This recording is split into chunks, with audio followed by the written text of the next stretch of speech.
What's up, guys? This is Ray, and we're here to talk about the 2019 Japanese movie One Cut of the Dead in Hollywood. But before we dive into this review, I just want to take the time to thank my patrons over at Patreon. Without your guys' support, this channel wouldn't be producing the kind of content that it does. And if you guys dig the content that I'm putting up, don't forget to like, share, and subscribe. And by all means, please consider supporting Eiga-Man Ray over at Patreon, and you can find all the necessary links down in the description area below. Back to the review. Yes, One Cut of the Dead in Hollywood. Believe it or not, this isn't a Hollywood remake of the Smash movie, which came out last year, One Cut of the Dead. If you guys haven't seen my top 10 Japanese movies of 2018 video, I ranked One Cut of the Dead as my #1 movie. It was an amazing movie. I think it blew everyone out of the water. Surprised the hell out of everyone. I don't think anyone could have expected the kind of surprise, the kind of success that this movie earned. So definitely check that movie out before even watching this review or even watching the spin-off. You know, I think that just goes without saying. Definitely check it out. It deserves to be watched. But One Cut of the Dead in Hollywood is a spin-off slash sequel. I think it's more of a sequel than a spin-off, but it's marketed as a spin-off. But it's once again directed by Ueda Shinichiro, the director of the first movie, and it brings back pretty much all of the principal cast of the first movie, including the main star Hamatsu Takayuki. Although this time around, I'd say the lead character spotlight shines instead on Mao, who plays his daughter, and you know, she plays a more central role in this movie. And so some mild spoilers for One Cut of the Dead. If you guys haven't seen One Cut of the Dead yet, the movies can actually be organized into two separate movies, and that same goes for the pattern of this movie here. And so the story of One Cut of the Dead in Hollywood takes place about 6 months after the events of the first movie. Well, more specifically, the events after the zombie invasion in the first movie. And so we have Chinatsu, who plays the lead girl in the first movie, and she has since lost her voice because of trauma and has moved to America, dyed her hair blonde, and is now going by the name of Holly. And she's living a life in Hollywood as a waitress, as one would, I guess, as stereotypes go. But then as she soon learns that she can't escape the nightmare, and zombies start appearing all around her, just as it did 6 months prior. When it comes to the positives of One Cut of the Dead in Hollywood, the same amount of charm that you've experienced in the very first movie, you can expect the same level of charm here. I think this movie offers a little bit of a mix-up compared to the first movie. I mean, like I said, Mao takes more of the center stage away from Hamatsu's character in this story, and I think with her at the head of the story, you know, you have a different take on the events that are happening. You have a different kind of direction that the story leads, and the ultimate goal of what the story is trying to tell. And this movie, similar to how it was done in the first movie, was done all in one take, or at least the first part of this movie.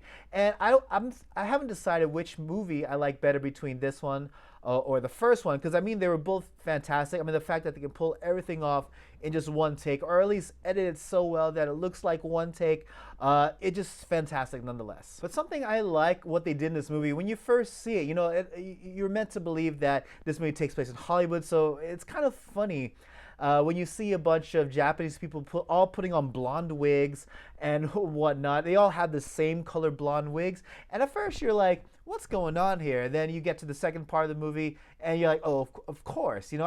So I think they do a lot more kinds of these kinds of gags in this movie, that when you finally get to see how everything is done, yeah, it's pretty hilarious, considering, you know, that the premise of this movie is supposed to be a low budget, probably less than B-level zombie movie. And we even have some foreign actors in here to have some authentic English language performances. And like I said, you had a bunch of characters from the first movie returning in this movie, and a lot of them reprise the roles from the first movie, granted, you know, in a much smaller spotlight, not nowhere near as important as how they were in the first movie. I think this movie displayed a little bit more blood and gore, which was quite nice, I think. I mean, for a zombie movie, I think it's kind of expected. I felt like the first movie had some, but this movie kind of pulled out a lot more. And when it comes to the negatives of One Cut of the Dead in Hollywood, aside from all the new gags and some new characters and kind of different direction with the story, I felt like this movie was pretty much the same as the first movie when it came to the way the story progressed, with the way the story was formatted, and the overall pattern of the story. You kind of expected how some of these gags, how some of these techniques, if you will, that pop up in the first movie would be explained in the second part of the movie. I mean, I don't mean to downplay the charm that was displayed in this movie, because this movie still had a lot of charm. I'm just saying that just because of how similar it was to the first movie, and when I mean by how similar, I mean how exactly the same the pattern was to the first movie, I feel like the impact when everything ties up at the end, it wasn't nearly as big, as strong as how the first movie was. I think that's my only negative to say about this movie, but it's a pretty big negative in my opinion. But overall, what I have to say about this movie, it's okay. It still is fun to watch. As a spin-off, I think it's fine. I think it still has its moments of charm. It still has its gags that I think everyone would appreciate. But if you're looking for something different, other than the fact that Mao is at the center of the story, this movie doesn't offer too many things which are different. I think that's not. I don't want to say it's disappointing. I think it was kind of expected. I kind of expected that going into watching this movie, but I can't lie and say that I wasn't a little bit disappointed. Do I recommend this movie?